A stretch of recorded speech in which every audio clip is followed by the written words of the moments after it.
Mr. President, thank you very much. I'm a member of this committee and I've actually signed the document.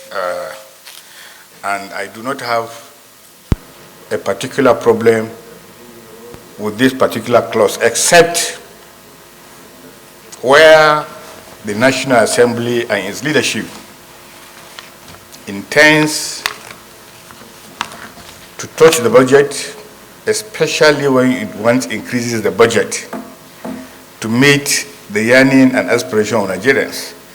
This particular clause comes to play because the exchange rate actually signifies the intention of the $26 trillion naira that the executive seeks to achieve. My problem with the passage of this particular clause as a member of the National Assembly is where the National Assembly intends to increase, this particular clause becomes readily available, sufficient to deal with it, the benchmark. So if we pass this one as it is now, the chairman of two appropriation committees and my chairman, they are there, but let's not be in a haste to look at these figures, because even when the executive brought these particular proposals, they do not, in my opinion, brought any tangible economic reason as why this thing should remain. But since the two chairmen are here and the DSP is here, maybe he can educate us more. I'm just concerned that if you want to put the budget up, this is the clause that we'll use. So, speak my mind, where that affects lawmaking body of this country. Even these subsidiaries, like I said, I'm a member of co-join. Who are they? Who are they? Have they been named? So what we need to do, sir, in times like this, that there is no clear-cut definition of these subsidiaries, stand down this particular resolution, and then you can investigate. Stand it down, because it may be fatal to what we are trying to achieve. NAFOS came. NAFOS as a body came, and questions were raised as to where are these people operating. NAFOS said they don't know about them, but they may be rivals to NAFOS, and somewhere, somehow, they are also using government offices occupied by NAFOS and some other states. So what I think we should do, like Asuko, let's drop it. It doesn't change our MTEP by anything. Drop it and then investigate, sir. Senator Jeremy.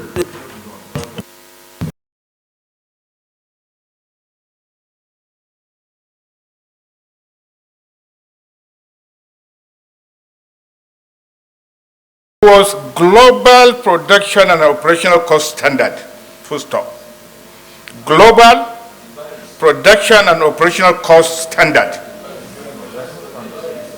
It's the standard. There is no standard. That is why, because of the standard, that's why we brought this matter here. I'm a member of the committee.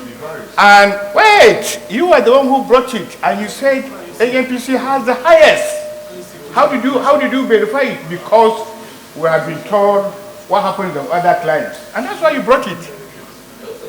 So if there is no global standard, why are we not bringing it? Like I said we are going like this. So the Senator. Mr. President, I came about this particular video precisely about 17 days ago, and when I saw it, it was so disturbing. And I had the cause to share this video in some of our Senate platforms. And the reason why I did what I did in sharing is to look at the comments after sharing the video of Nigerians about what is happening to Nigerians outside Nigeria, regardless of the crime committed. I think, looking at Nigeria, the cornerstone of our foreign policy is Africa. The nexus of our foreign policy is Africa, which means wherever an African is affected Nigeria should have a voice. Talk less of when Nigerians are actually the ones that are the recipient. However, it is imperative to look at this motion from two sides of the coins. I look at the body of the motion, and I think there are some of the aspects that we shouldn't have put in the motion. Particularly some things like they did not commit any crime, they have committed no crime, and they have no conviction in this regard. I think we should be very careful about sentencing or confirmation of a crime that is not there, or a crime that has not happened. But the press have actually captured the essence of this motion. Investigate, and then let's have the facts on the ground. It is important to say we must make sure that Nigerians are not, do not suffer undue consequences. But it is equally important, Mr. President, to warn Nigerians not to commit any crime. Even here, talk less of outside, because they are not going to be covered. There will be no leniency when you commit a huge crime. When you go through the comments in the social media, what happened, what I have seen, the narrative is that this crime has to be associated with drugs. And that is very, very serious. Therefore, committing this thing to investigation is the only way out. And I think the Senate should be commended by looking at this thing and not sweeping it under the carpet. If you go by the comments of Nigerians and other Nigerians about this matter, people are trying to sweep it under the carpet. But we must investigate it, and we must make sure the Ethiopian authority do not take us for a ride. If it happened that these Nigerians have not committed any crime, then there is a diplomatic solution to it. Considering that Ethiopia is an African country, we must be able to balance the delicate balance in this particular thing. And I support this motion. These prayers are apt, and we must be able to get a reply after the investigation. Thank you, Mr. President. So this is... And I come from Bauchi Central, Bauchi State. Mr. Chairman, let me join you in welcoming the nominees and in congratulating all of them for this very historical assignment. Mr. Chairman, if you scan through, and the nominees scan through, they will see senators from all over this country remaining up to this time in order to create an opportunity for the nominees to understand that the problem of Niger Delta is a problem of Nigeria. And that is why you see more Nigerians, the indigenous Niger Delta here present. Mr. President, the Niger Delta is a creation of the National Assembly. And I can tell you over the last 2 decades, some of us have traversed the Niger Delta, and we see it as our second home. The Niger Delta is an intervention agency. But Mr. President, Mr. Chairman, I can tell you honestly speaking, the populace, the ordinary people from the Niger Delta have not been happy with the performances of these agencies put in place. I don't need to go into various negative stories about the Niger Delta as a commission. I'm happy that the MD is coming in again.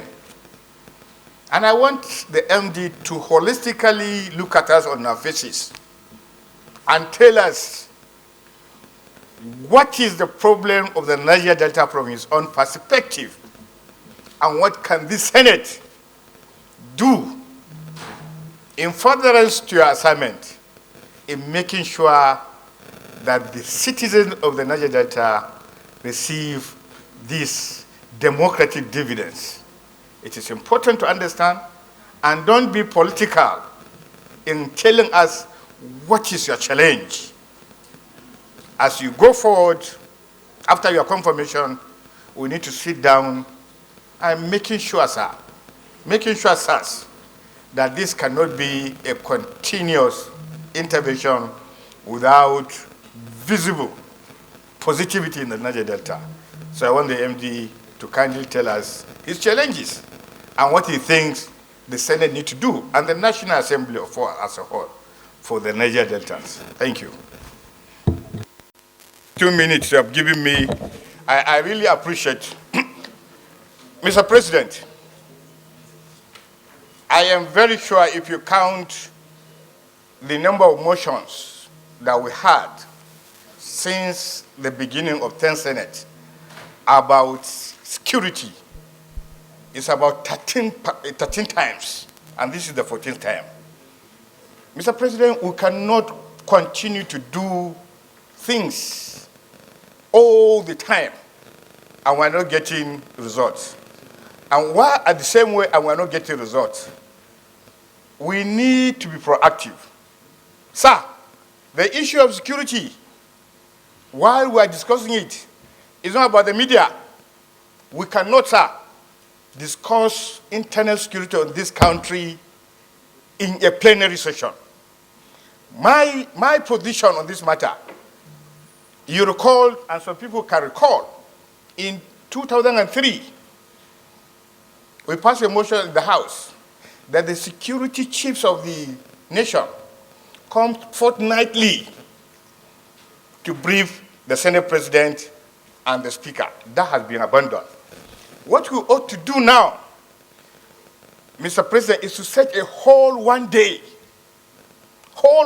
legislative day, and invite the National Security Advisor, the Chief of Army Staff, the Chief of Defense Staff, the Chief of Naval Staff, the Chief of Air Force, and the Inspector General of Police, and the DSS, and the NIA, and bring them here.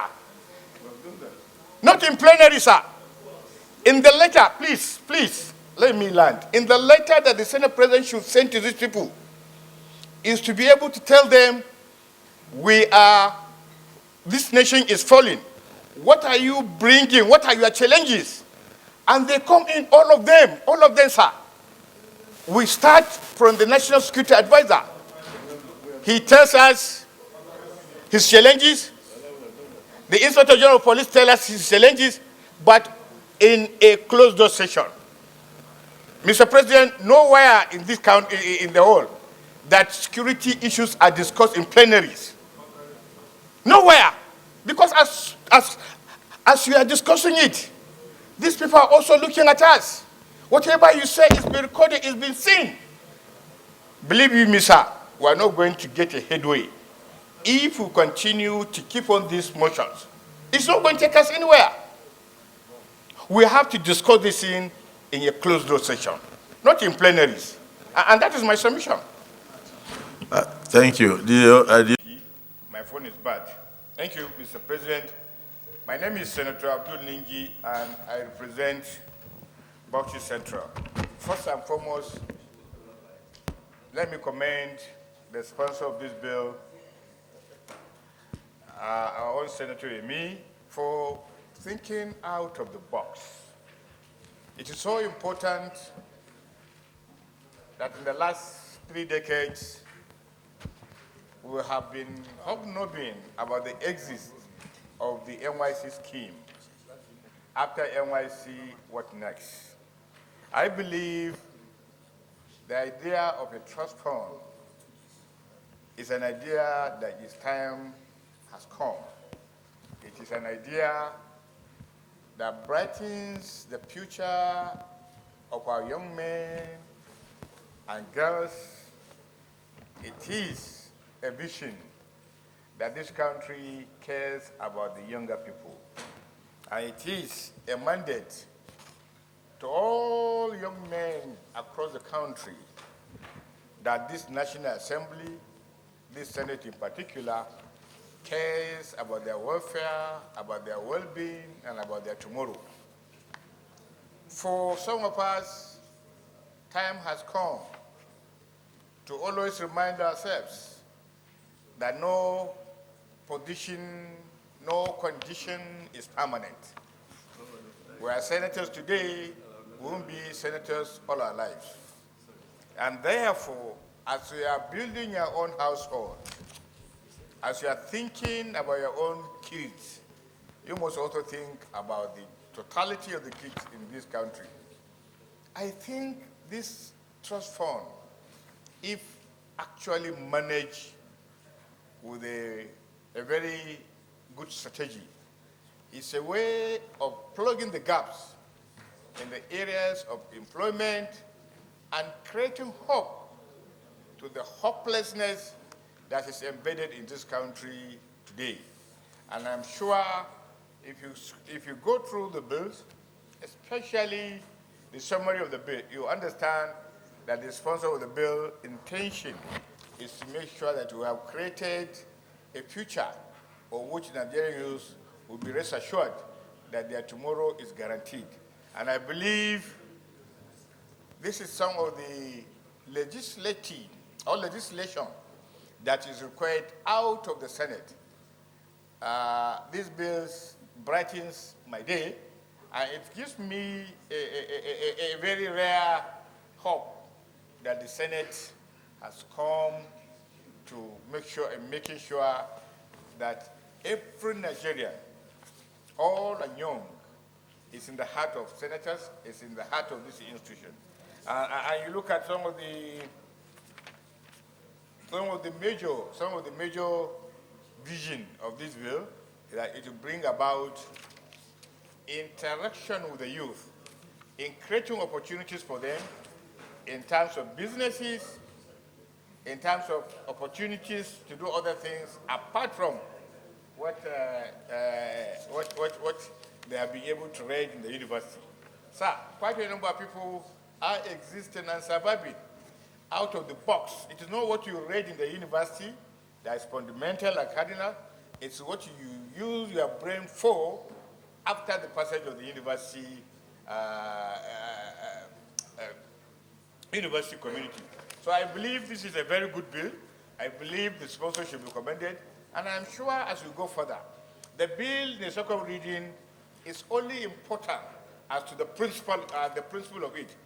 When a bill is read the second time, the most important thing is, does this bill ring a bell? Does it make any sense? And then the bill during the second reading, because once you take this bill and pass it to second reading, then it goes into committees. Then the committees will have a public hearing, and from there, you see the bill is penetrated in a manner that will actually comprehend what is actually needed. Even what is missing in the prior thinking of the bill that is not encapsulated here. But as the bill transits to the third reading, the bill becomes a very, very important tool for national development. And I'm sure this bill has passed that standard. And I encourage my dear colleagues to look at this bill with an open mind. It may not be perfect, but it's something that we must ponder and something that we must support. Thank you very much, Mr. President. Distinguished colleagues, my name is Senator Abdul Ningi, and I represent Bauchi Central. Mr. President, I am preparing you to order 42, 41, and 51. By your leave, let me first take 42. By the indulgence of the Senate and the leave of the Senate President of the Senate, a senator may make a personal explanation, although there be no question before the Senate, but no controversial matter may be brought forward or may be debate arising from the explanation. The terms of the proposed statement shall be submitted to the detail of the President of the Senate when his leave to make it sought. Mr. President, I had a 1-minute discussion with you yesterday after I met the Senate leader who called my attention that I busted out of the Senate chamber and banged the door. Truly, I was angry yesterday, but I'm also a parliamentarian. Yesterday wasn't the first time that the been stepping down items in the order paper. But truly, when I went out, I remember opening the door, but I didn't remember closing the door, let alone banging it. I had to leave when the matter was not carried because ab initio I had invited two commissioners nominee from Oshun and Ogun by 1 o'clock for the screening of the nomination of the president. So I was actually in a hurry because I was 3 hours late, and that would be corroborated by quite a number of senators who saw me leaving the Senate chamber direct to the screening room.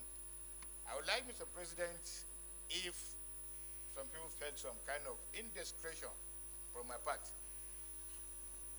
I would like to apologize to the institution, to the seat of the Senate President, and to all my colleagues. It's not very, very unlike me to get annoyed and burst out of the chamber. Yes, I was a little bit touched, but it's a parliament. I have seen this film for over 17 years. So I would like my colleagues to take note, and I apologize if some of my behavior touch on their sensibilities. Mr. President, I apologize. The second order to be order. Let me, the debate. So I must say the point of order is well explained and noted, but as much as you are apologizing to your distinguished brothers and sisters, it is totally not in your character to be angry to a point of probably banging the door. So we did not notice that you banged the door, but we noticed when you walked out, but we didn't know you had an emergency. So your point of order is sustained. Yes.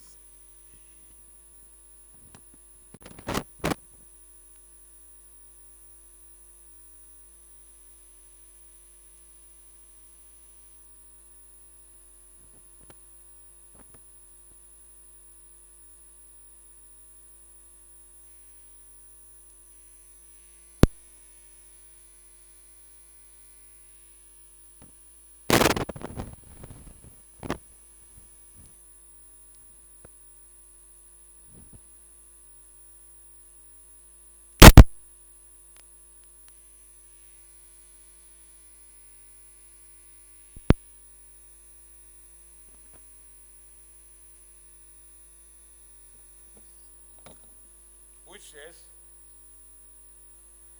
dispensing with notice. Notice shall not be dispensed with in the case of a motion or in respect of any other proceeding for which matter is required except with the consent of the President of the Senate and the general assent of the senators present. Mr. President, one of the biggest emirates in my constituency, Misau constituency, had a very terrible, disturbing fire outbreak. The market that had been in place for close to 100 years was engulfed in an inferno of a very, very high magnitude. And because of the time, and because of the concern, I see it imperative that I bring this thing forward to the Senate. The Senate takes a look at it. As always, the Senate always look at the human face of a particular matter. And therefore, I'm bringing a motion of urgent public importance, which is straightforward, calling the attention of the various palliative agencies from NEMA to Northeast Development Commission to refugee to take a look at what happened in Misau on the 14th of February and try to alleviate the suffering of that community. That is my motion, Mr. President.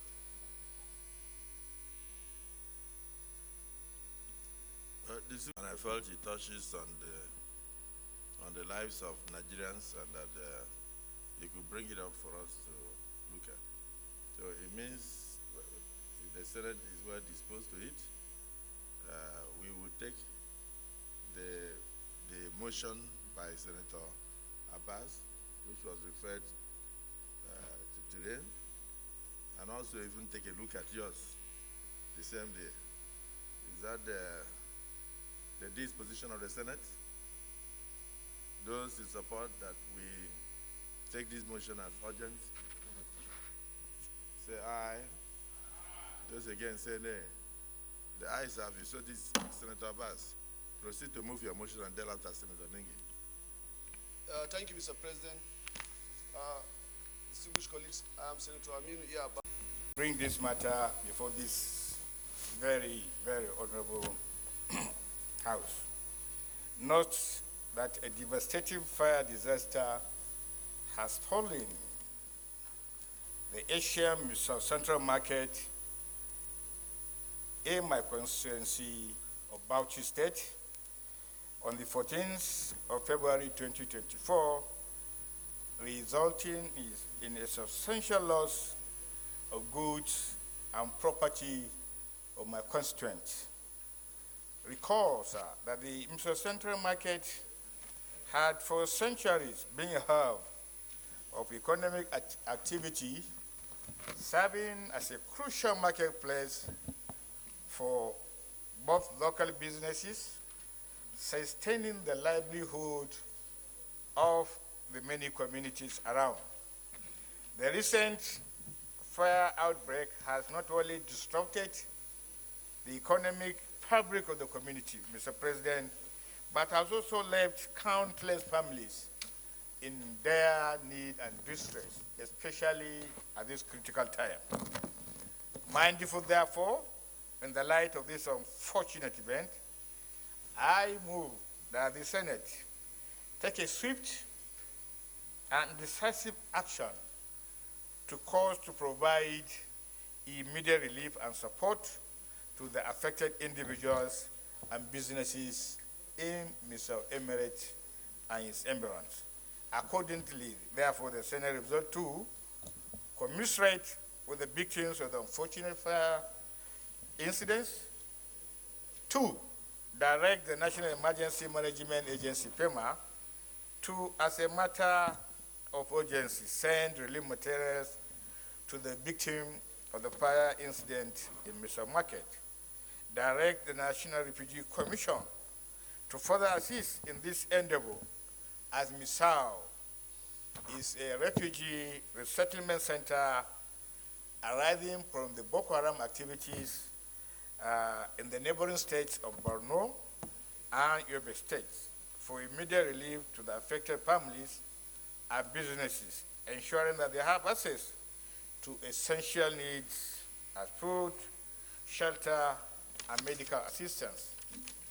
4, call on the Northeast Development Commission, which also superintends the northeastern part of this country, to further offer their support in this regard.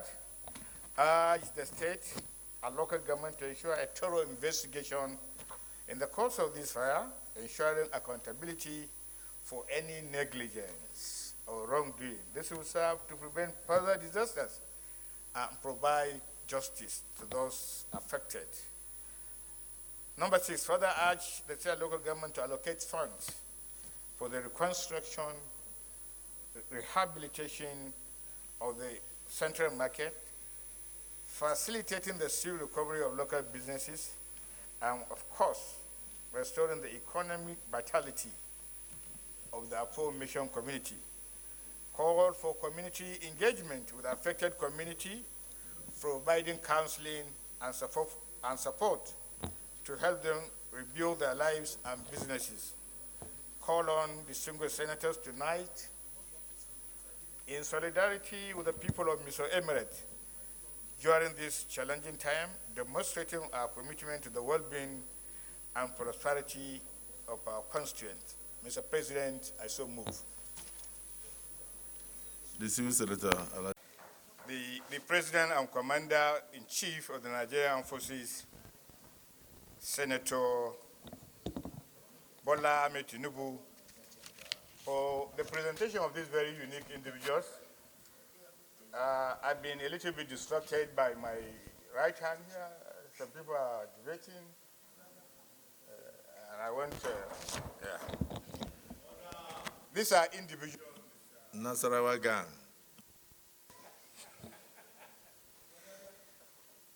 These are individuals, Mr. President, that I believe that the President took time to scrutinize them and nominate them for this very important assignment. But having said that, it is important for this body to understand Nigeria occupies the 5th largest Muslim community in the world, the very first in Africa. So that underscores the importance of a board like this. Mr. President, over time, the National Hajj Commission in the last 2 decades, I'm not being able to deliver the deliverables for Nigerians during the Hajj exercise. And I'm very positive that going forward, we'll have a change of heart, because these are people, particularly number one, who has been a friend, a colleague, Jalal Ahmed Arabi, and has been a thoroughbred bureaucrat.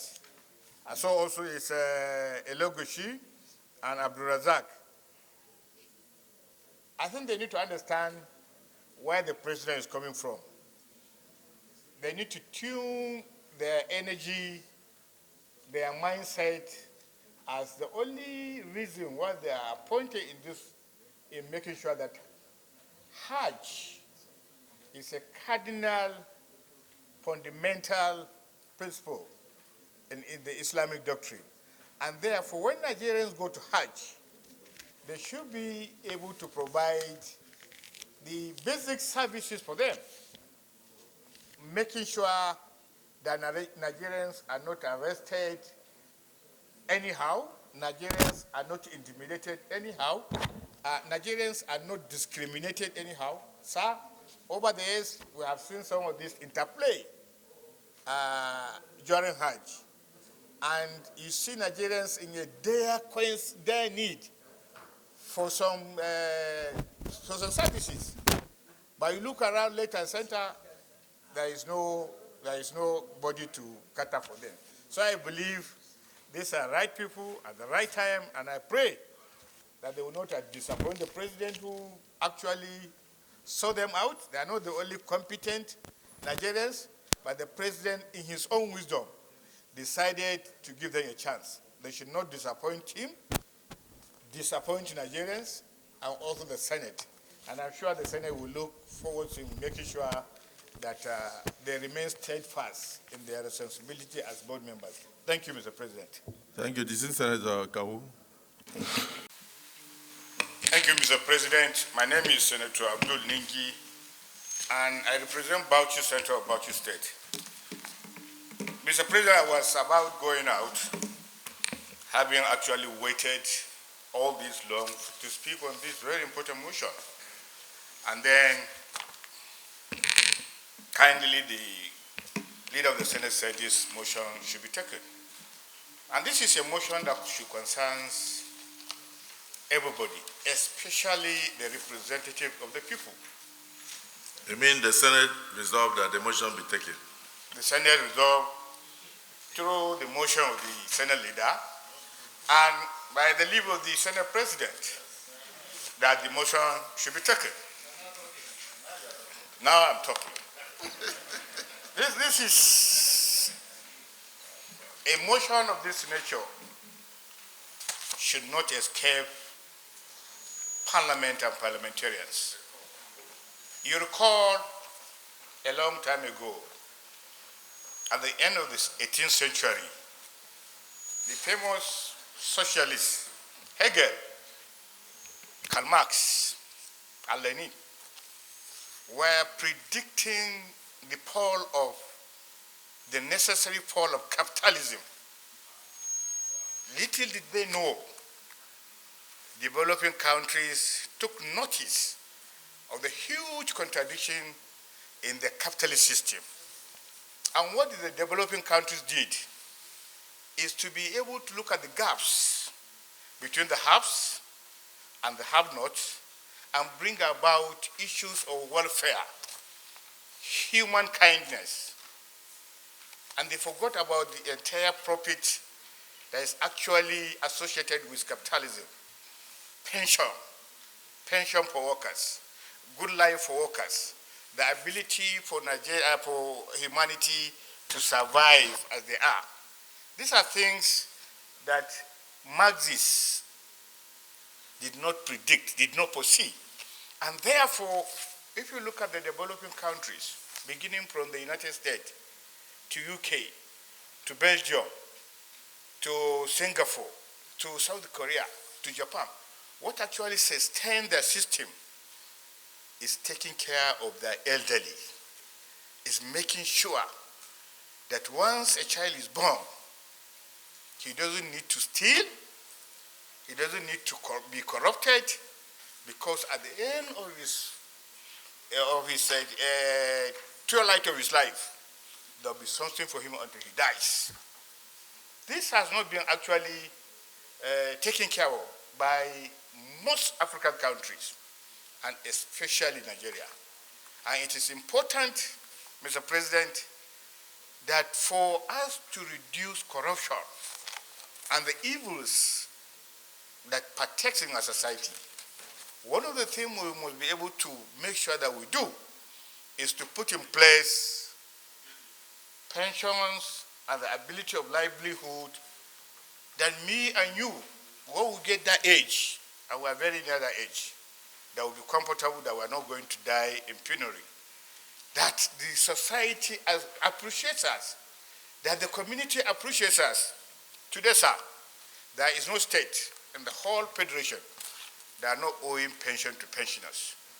And of course, in the national budget, you see a huge amount of money, year in, year out, being chunked out to take care of the aged, our senior citizens, who made Nigeria possible for us to be where we are.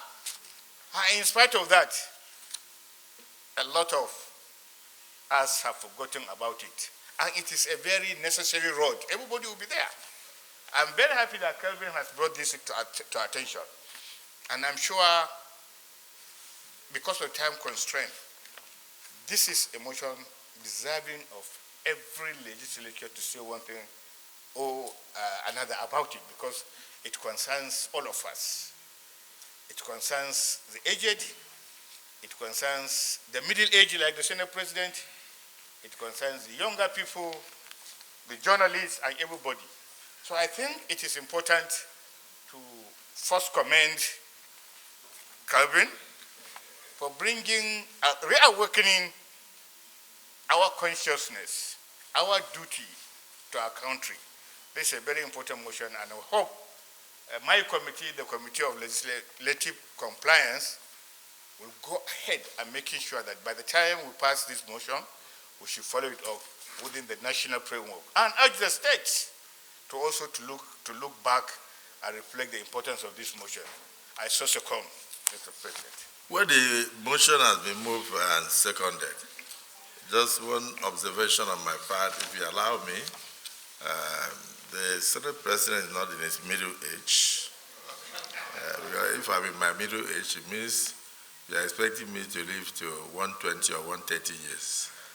And if I do so, I won't recognize food.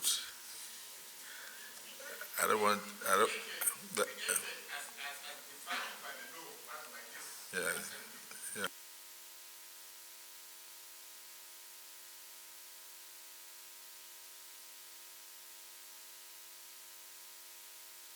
Well, it's important you call me an elder statesman. Because if you say middle age, it means you're expecting me to stay to a point when I see food, I start crying. I don't want that. That means I don't recognize it as food. Well, having heard your contribution, I must also join you to thank distinguished Senator Chukwu Kerfield. But just one observation. If you look at the paragraph 1, 2, 3, 4, 5, 6, further aware that the administration of pension fund has been emerged in unprecedented corruption. We haven't investigated to conclude that. So I would think that we should just make a slight correction there for the record, that it should be further aware that the administration of pension fund or funds has been allegedly emerged in unprecedented corruption. Is it the view of the Senate that the word allegedly be added so that it will not be too conclusive? Those in support say aye, those against say nay. The ayes have it. Now, there is Senator Binus, I would have loved Senator HASSAN to say something. My name is Senator Ningi, and I represent Bauchi Central, Bauchi State. From the onset, let me commend Senator Asuko for this very, very, very important motion and very timeless. Mr. President, yesterday, the AIT reviewed the entire episode, the graphic, vivid episode of what happened. It was very chilling, and I could not imagine a human being could do to a fellow human being what Abuja General Hospital did to that young lady. A taxi driver, sir, picked this lady voluntarily because she was breathing. He put her at the back of the vehicle, brought her, and went and knocked at the door of the Abuja General Hospital. And two nurses came out. And she said, and the man told them, please, save the life of this young woman, that she was fatally shot and wounded. They said, wounded how?